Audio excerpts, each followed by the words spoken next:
Good afternoon class ધોરણ 12 વિષય રસાયણ વિજ્ઞાન ચેપ્ટર 10 હેલો આલ્કેન અને હેલો એરેન સંયોજનો। હવે વિદ્યાર્થી મિત્રો પાંચમી એકમ કસોટી નું જે નોટિફિકેશન છે એ આવી ગયું છે 29 30 અને 31 આ 3 દિવસ દરમિયાન તમારી ફિઝિક્સ અને કેમેસ્ટ્રીની ટેસ્ટ હશે અને તેમાં જે સિલેબસ છે આપણે વાત થઈ કે તે પ્રમાણે 10 11 12 ચેપ્ટર છે બરાબર। તો આજે 10મા ચેપ્ટરની શરૂઆત કરીએ છીએ। તો એની અંદર સૌથી પહેલા એક વસ્તુ આપણે જોવાની છે પ્રસ્તાવના। કોને હેલો આલ્કેન સંયોજનો કહેવાય અને કોને હેલો એરેન સંયોજનો કહેવાશે તે સૌથી પહેલા આપણે સમજીએ।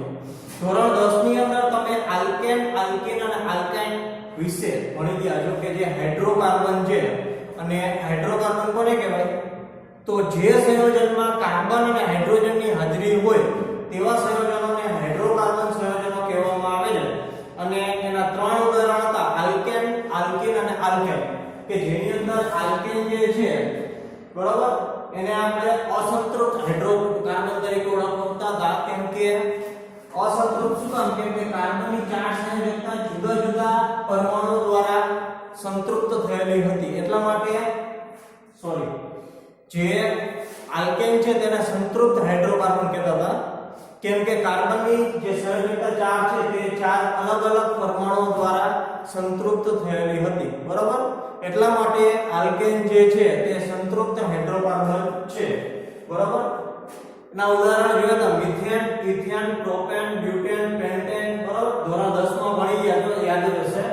હવે કાર્બનની સંયોજકતા 4 છે હવે ધારો કે મિથેન લઈ તો મિથેનનું અણુ સૂત્ર થાય CH4 તો આ રીતે કંઈક એની ભૌમિતિક બંધારણ હતું કે જેની અંદર C પોતાની પાસે રહેલા 4 ઇલેક્ટ્રોન ઉદાહરણ હાઇડ્રોજનને દઈ દે છે અને ચારે સાથે સહસંયોજક બંધની રચના કરે છે બરાબર। એટલે અહીંયા ચારે ચાર અલગ અલગ હાઇડ્રોજન દ્વારા કાર્બનની સંયોજકતા સંતોષાયેલી છે માટે આલ્કેનને સંતૃપ્ત હાઇડ્રોકાર્બન કહેવામાં આવે છે। આનું સૂત્ર પણ હતું અણુ સૂત્ર જાણવા માટેનું સૂત્ર શું હતું CnH2n+2 બરાબર। એટલે મિથેન પહેલા જ નંબરનો કાર્બન છે।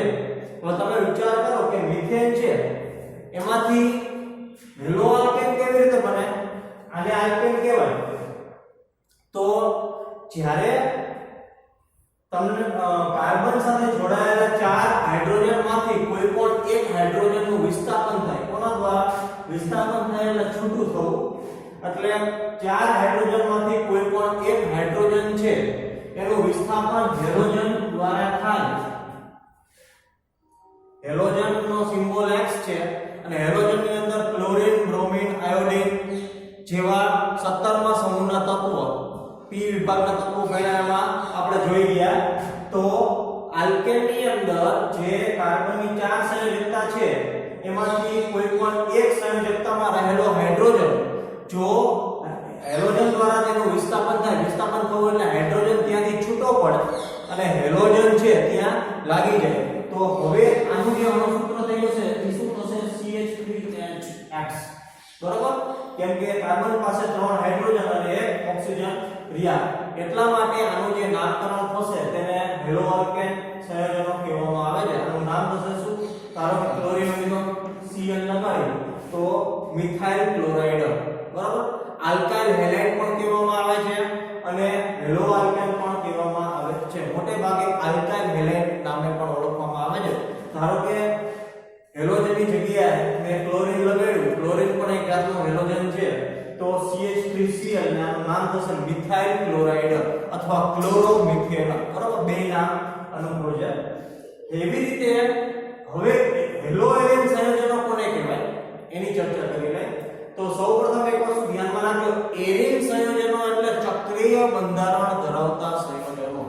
ચક્રીય બંધારણ કે જેની અંદર બેન્ઝીન ટોલ્યુઇન એનિલીન વગેરે જેવા ચક્રીય બંધારણ ધરાવતા જે કાર્બનિક સંયોજનો છે તે લઈ શકો તો પરંતુ એમાં પ્રાથમિક અને વારે આપણે ભણવાનું જ્યાંથી શરૂઆત થઈ એરેન સંયોજનોની એનું ઉદાહરણ છે બેન્ઝીન। સૌથી પહેલા બેન્ઝીનનું જે અણુસૂત્ર છે તે C6H6 થશે।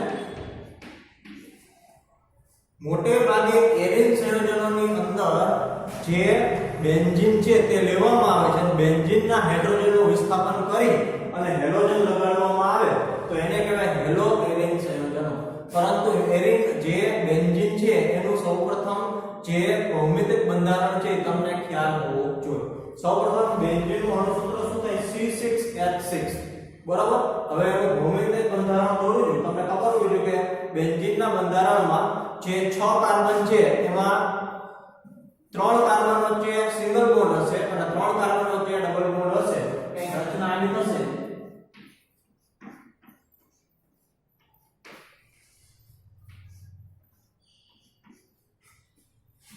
6 કાર્બન એકબીજા સાથે ષટકોણીય રચના દર્શાવશે જેમાં સિંગલ ડબલ બરાબર। તમે જોઈ શકો છો કાર્બનની સંયોજકતા કેટલી છે 4। હવે આ એક કાર્બનની સૌથી ઉપરના કાર્બનની વાત કરવામાં આવે તો આ કાર્બન જે 3 બંધ સાથે જોડાયેલો છે એક સંયોજકતા ઘટે છે તો અહીંયા આવશે H દરેકની બહાર H આવશે એટલે અણુસૂત્ર થઈ ગયું C6H6। ત્યારે આ થઈ ગયું બેન્ઝીનનું ભૌતિક બંધારણ કે જેમાં 6 કાર્બન એકબીજા સાથે ષટકોણીય રીતે એકાંતરે એટલે કે એક સિંગલ એક ડબલ બંધથી જોડાયેલા છે। હવે આ જે બેન્ઝીનનું બંધારણ છે એમાં હાઇડ્રોજન છે। હવે સૌથી ઉપરના હાઇડ્રોજનનું ધારો કે વિસ્થાપન થાય અને તેની જગ્યાએ X લાગે હેલોજન। બેન્ઝીનમાં રહેલા હાઇડ્રોજનનું વિસ્થાપન હેલોજન દ્વારા થાય એટલે કે હાઇડ્રોજન ત્યાંથી છૂટો પડે અને હેલોજન લાગી જાય તો તેને કહેવાશે આનું અણુસૂત્ર શું થઈ જશે C6 પેલા H6 હતા પણ એક હાઇડ્રોજન છૂટો પડ્યો એની જગ્યાએ લાગ્યો X તો હવે થઈ જશે H5 અને X એટલે આને કહેવાશે હેલો એરિન અથવા આલ્કાઇલ એરાઇલ હેલાઇડ। એરિન છે એટલે એરાઇલ અને આલ્કેન હોય તો આલ્કાઇલ બરાબર। એટલે આને હેલો એરિન પણ કહેવાય અને એરાઇલ હેલાઇડ પણ કહેવામાં આવે છે। એટલે હવે હેલો આલ્કેન અથવા તો આલ્કાઇલ હેલાઇડ અથવા તો હેલો એરિન અથવા એરાઇલ હેલાઇડ કોને કહેવાય એ તમને ખ્યાલ આવી ગયો હશે। આલ્કેન કે જે હાઇડ્રોકાર્બનનો પ્રાથમિક સ્ત્રોત છે મિથેન એનું જ ઉદાહરણ લે તો મિથેનના બંધારણમાં 4 હાઇડ્રોજન છે કોઈ પણ એક હાઇડ્રોજનનું વિસ્થાપન કરીને ત્યાં હેલોજન સમૂહ લાગી જાય તો હેલો આલ્કેન સંયોજનો બની જાય। એવી જ રીતે એરિન સંયોજનો એટલે ચક્રીય બંધારણ ધરાવતા સંયોજનો। ચક્રીય બંધારણ ધરાવતા સંયોજનોમાં બેન્ઝીનનું ઉદાહરણ સૌથી પ્રાથમિક છે। એટલે બેન્ઝીનની જે ભૌમિતિક રચના તમને હવે ખ્યાલ આવી ગઈ હશે તો બેન્ઝીન સાથે લાગેલા જે 6 હાઇડ્રોજન છે એ 6 હાઇડ્રોજનમાંથી કોઈ પણ એક હાઇડ્રોજનનું વિસ્થાપન થઈ અને ત્યાં હેલોજન લાગે તો તે સંયોજન બની જશે હેલો એરિન સંયોજનો। સમજાઈ ગયું બધાને? તો હવે હેલો આલ્કેન સંયોજનો અને હેલો એરિન સંયોજનો કોને કહેવાય તેના વિશેની માહિતી તમને મળી ગઈ હશે। બીજી વસ્તુ પણ કહેવાનું છે તમને કે આલ્કેન જે છે તે sp3 સંકરણ ધરાવતું બંધારણ છે। પછી આલ્કીન આવે તમને બધાને ખબર છે આલ્કીન વચ્ચે કાર્બન વચ્ચે ડબલ બોન્ડ હોય અને આલ્કીન જે છે અસંતૃપ્ત હાઇડ્રોકાર્બન છે કેમ કે કાર્બનની જે 4 સંયોજકતા છે એ અલગ નહીં પરંતુ 2 કાર્બન સાથે બીજી 2 અલગ પરમાણુ દ્વારા જોડાયેલી હશે એટલે અલગ પરમાણુ સાથે ના જોડાતા ડબલ બોન્ડ બને છે એટલા માટે તેને કહેવાય અસંતૃપ્ત બરાબર। તેનું જે સંકરણ હશે તે sp2 હશે અને આલ્કાઇનની વાત કરવામાં આવે તો કાર્બન વચ્ચે ટ્રિપલ બોન્ડ તે પણ અસંતૃપ્ત હાઇડ્રોકાર્બન છે અને તેનું જે સંકરણ હશે તે sp હશે। ખ્યાલ આવી ગયો તમને બધાને? ઓકે।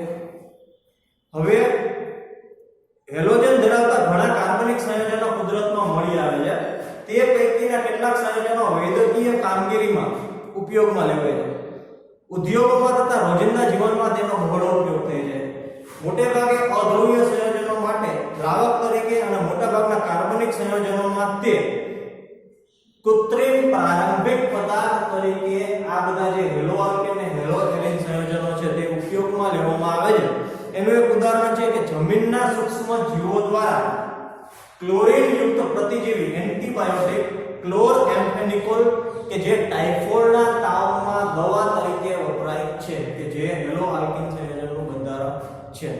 આ ઉપરાંત આપણું શરીર આયોડિન ધરાવતો અંતઃસ્ત્રાવ થાઇરોક્સિન, અહીંયા થાઇરોઇડ ગ્રંથિ આવેલી છે બરોબર, થાઇરોઇડ ગ્રંથિ થાઇરોક્સિન નામનો અંતઃસ્ત્રાવ ઉત્પન્ન કરે છે અને થાઇરોક્સિન અંતઃસ્ત્રાવની અંદર આયોડિનની હાજરી હોય છે બરોબર. તો હવે અંતઃસ્ત્રાવની ઉણપને કારણે થતા રોગને ગોઈટર કહે છે. સંશ્લેષિત હેલોજનયુક્ત સંયોજનો જેવા કે ક્લોરોક્વિન, તેમાં પણ હેલો આલ્કેન અને હેલો એરેન સંયોજનોની હાજરી હોય છે. તો ક્લોરોક્વિન છે તે મેલેરિયાના ઉપચારમાં ઘણો ઉપયોગી છે. આ ઉપરાંત જ્યારે પણ ઓપરેશન કરવાનું થાય ત્યારે આપણા શરીરને શું કરી નાખે, નિસ્તેજક કરી નાખે, એનેસ્થેસિયા. તો એનેસ્થેસિયામાં જે દવા વપરાય છે હેલોથેન, તે પણ તેની અંદર પણ હેલો આલ્કેન અને હેલો એરિન સંયોજનો છે તે જોવા મળે છે. હવે આ એકમમાં આપણે હેલો આલ્કેન અને હેલો એરિન સંયોજનો કોને કહેવાય તેનો ખ્યાલ આવી ગયો હશે. હવે પછી જે હેલો આલ્કેન અને હેલો એરિન સંયોજનોનું વર્ગીકરણ છે તેનો અભ્યાસ આપણે કરવાનો છે બરાબર. તો હેલો આલ્કેન અને હેલો એરિન સંયોજનોમાં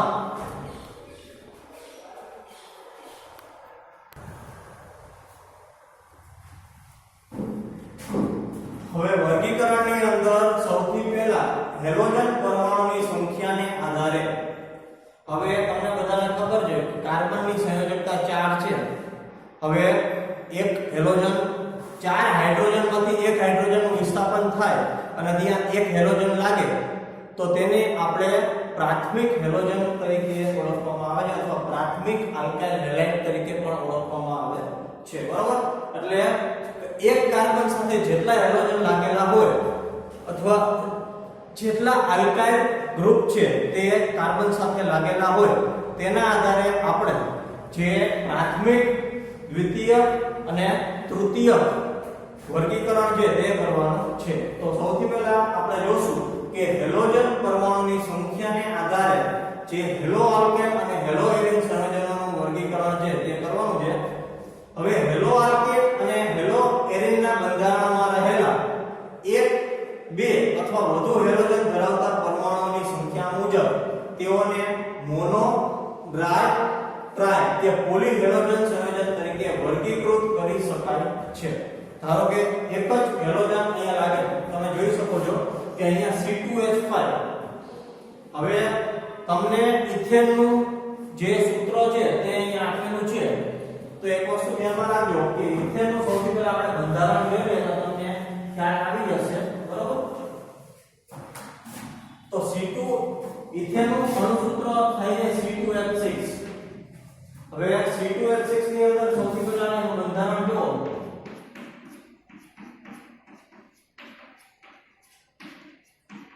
જો કાર્બન 4 સંયોજકતા ભરાઈ ગઈ તો ભરાઈ ગઈ. કાર્બન 1 2 3 4, કાર્બન 1 2 3 અને 4.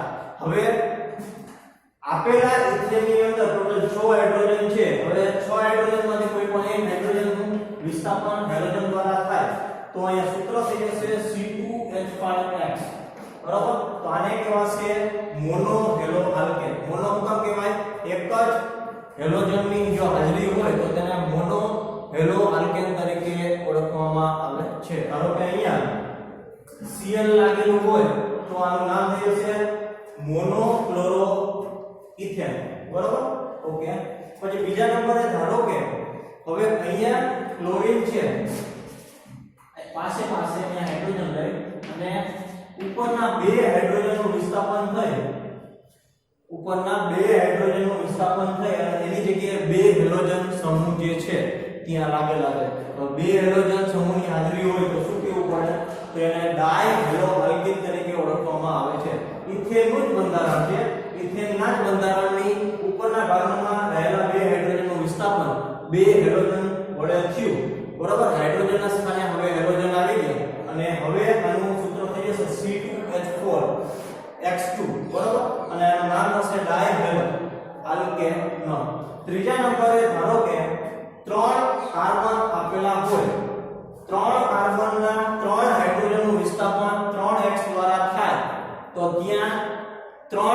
હેલોજન હાજર હોવાથી એનું નામ થશે ટ્રાયહેલો આલ્કેન. આ બધી વસ્તુ આલ્કેન ની અંદર જ તમને જોવા મળશે. Methane, ethane, propane, butane, pentane એના જ હાઇડ્રોજનનું વિસ્થાપન થઈ અને જો 3 હેલોજન એમની જગ્યાએ હાઇડ્રોજનના સ્થાને લાગેલા હોય તો એને ટ્રાયહેલો આલ્કેન તરીકે ઓળખવામાં આવે છે.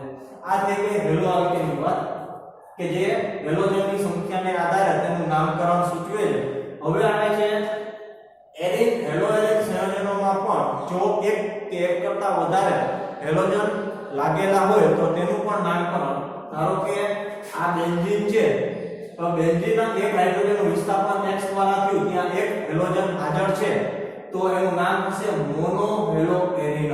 મેં તમને બેન્ઝીનનું ઉદાહરણ દીધું, એમાં એક હાઇડ્રોજનનું વિસ્થાપન એક X દ્વારા થયું છે, હાઇડ્રોજનની જગ્યાએ X લાગી ગયો એટલા માટે આનું નામ થશે મોનો હેલોએરિન. એક જ હેલોજન હાજર છે એટલા માટે. પછી બીજા નંબરે પાસેના બે કાર્બનના જે બે હાઇડ્રોજન હતા એનું વિસ્થાપન 2x દ્વારા, બે હેલોજન સમૂહ દ્વારા થયું છે એટલા માટે બે હેલોજન સમૂહની હાજરી હોવાને લીધે આનું નામ થશે ડાયહેલોએરિન. અહીંયા એરિન જગ્યાએ બેન્ઝીન લાગી શકે, તમે બેન્ઝીન ઉપર બે ધારો કે ઉદાહરણ રાખી દો, ધારો કે આ બેન્ઝીન છે અને જગ્યાએ Cl અને Cl આ બે લાગેલા હોય તો આનું નામ તમારે કરવું હોય તો ડાયક્લોરોબેન્ઝીન એવું નામ કરીએ, બરાબર. ડાય બે Cl છે એટલે ડાય, પછી Cl નું નામ થશે ક્લોરો અને એરિન કયો છે તો બેન્ઝીન, તો ડાયક્લોરોબેન્ઝીન. એવી રીતે ધારો કે બેન્ઝીન ની અંદર 3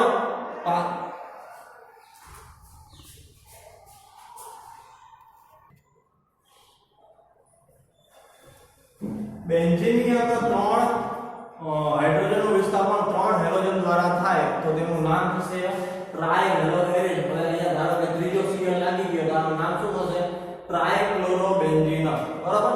હવે બીજા નંબરે sp3 બંધ ધરાવતા સંયોજનો, એમાં પેલું આવે છે આલ્કાઇલ હેલાઇડ.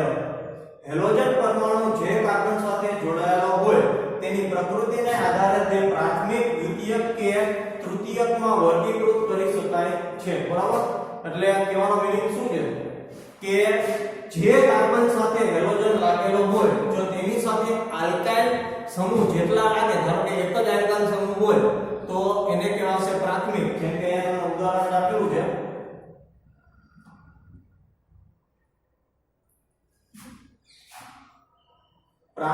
હેલોજન પરમાણુ જે કાર્બન સાથે જોડાયેલા હોય તેની પ્રકૃતિના આધારે તે પ્રાથમિક, દ્વિતીયક કે તૃતીયકમાં વર્ગીકૃત કરી શકાય છે. જો હેલોજન પરમાણુ આલ્કાઇલ હેલાઇડના પ્રાથમિક કાર્બન સાથે જોડાયેલો હોય તો તેને પ્રાથમિક હેલાઇડ કહેવામાં આવે છે. જો હેલોજન પરમાણુ દ્વિતીયક અથવા તૃતીયક કાર્બન પરમાણુ સાથે જોડાયેલો હોય તો તેને અનુક્રમે દ્વિતીયક કે તૃતીયક આલ્કાઇલ હેલાઇડ કહેવામાં આવે છે. ખાસ તમારે યાદ શું રાખવાનું છે તો આ વસ્તુ પહેલા શું હતી, આવી રીતે હતી હાઇડ્રોજન હાઇડ્રોજન હાઇડ્રોજન, અને આપણે કહેતા ક્લોરો મિથેન, એટલે કે ક્લોરીન સાથે તમારો હાઇડ્રોજન એક X જોડાયેલો છે. હવે તમે વિચારી જુઓ કે હવે આ 3 હાઇડ્રોજનમાંથી એક હાઇડ્રોજનનું વિસ્થાપન કોઈ પણ આલ્કાઇલ સમૂહ દ્વારા થાય છે. આલ્કાઇલ સમૂહ એટલે 8. જો એક 8 હાજર હોય તો એને પ્રાથમિક કહેવાશે. પછી ધારો કે 2 હાઇડ્રોજન નું વિસ્થાપન 2 આલ્કાઇલ સમૂહ દ્વારા થાય છે તો 2 આલ્કાઇલ સમૂહની હાજરીના લીધે તેને દ્વિતીયક હેલો આલ્કેન કહેવાશે.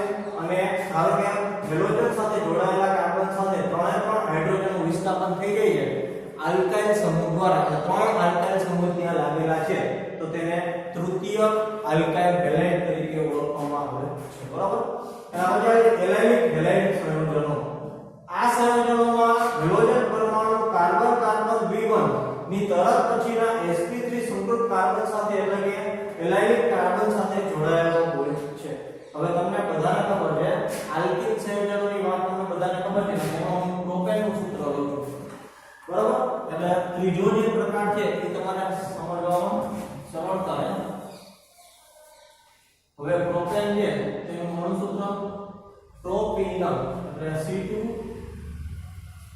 ઇથેન ઇથેન પ્રોપેન C3H6 1 2 3 1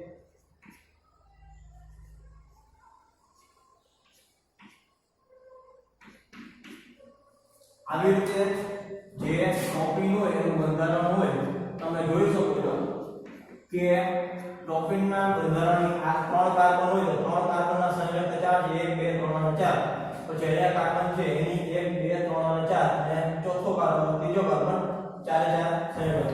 હવે તમને એવું કીધું આ સંયોજકમાં હેલોજન પરમાણુ કાર્બન કાર્બન દ્વિબંધની તરત પછીના sp3 સંકૃત કાર્બન સાથે જો જોડાયેલો હોય તો ધ્યાનમાં તમારે આ રાખવાનું છે કે આ જે કાર્બન હશે તે દ્વિબંધ સાથે જોડાયેલો છે અને એના પછીનો તરત આ કાર્બન કે જે sp3 એટલે કે એની સંયોજકતા 4 અલગ અલગ હાઇડ્રોજન અલગ અલગ પરમાણુ દ્વારા સંતોષાયેલી છે.